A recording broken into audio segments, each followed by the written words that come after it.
আমি যে শিউলি পাতার শুক্তো বানাবো। শিউলি পাতার শুক্তো বানাতে কাঁচকলা নিয়েছি, রাঙালু নিয়েছি, মূলো নিয়েছি, বেগুন, গোলালু, সজনে ডাঁটা, গাজর আর মটরের ডাল, শিউলি পাতা।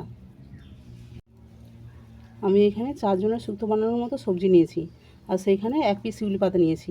1 পিস শিউলি পাতা যদি বেটে দিই তো 4 জনের কাজ হবে। আমি এখানে যে কালে বড়া ভেজে দেবো, যার কারণে 5 পিস আমি কুচিয়ে নিয়েছি।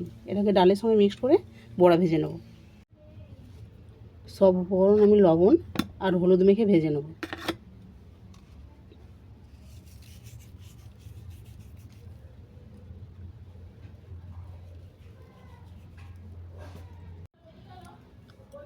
সবজি ভাজার আগে আমি চিনি চামচের 1 চামচ ফোড়ন ভেজে গুঁড়ো করে নেব।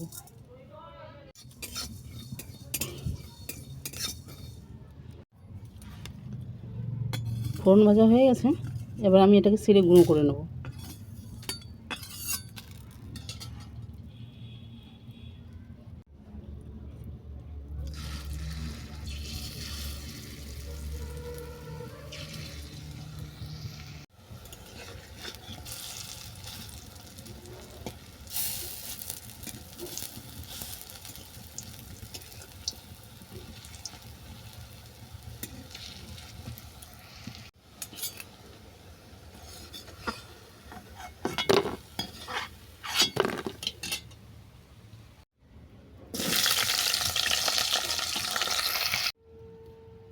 সবজি সব আমার ভাজা হয়ে গেছে।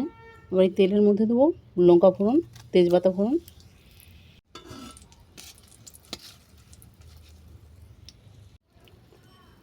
আদা বাটা আর অল্প করে হিং।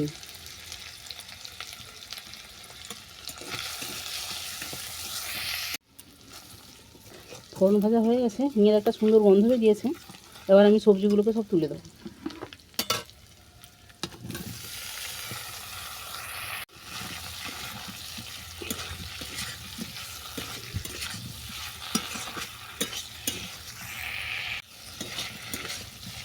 সবজি আমার কষা হয়ে গেছে, এবার জল দিয়ে আমি সেদ্ধ হতে দেবো।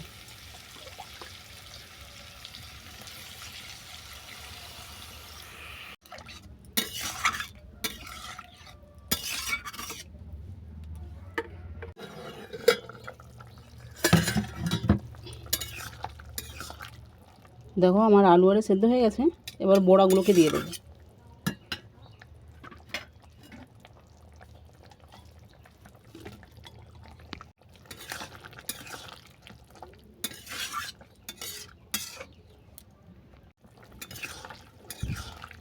বড়াগুলোকে দিয়ে আরও 5 মিনিট আমি এটাকে রান্না করে নেব। শুক্তো নামানোর আগে আমি দেবো সরষে বাটা,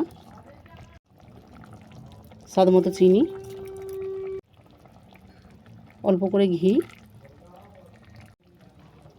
আর ফোড়ন ভেজে যে গুঁড়ো করে রেখেছিলাম ওটাকে দিয়ে দেবো। শুক্তোতে আমি আলাদা করে লবণ হলুদ দিলাম না, কারণ এটা আমার পর্যাপ্ত পরিমাণে মাখানো ছিল। তোমাদের যদি প্রয়োজন হয় তোমরা কিন্তু এটা দিতেই পারো। এরপর শুক্তোর মধ্যে 2-1টা বড়া ভেঙে দিয়ে আমি নামিয়ে নেব, কারণ তাহলে হালকা তেতো ভাবটা বেরিয়ে আসবে।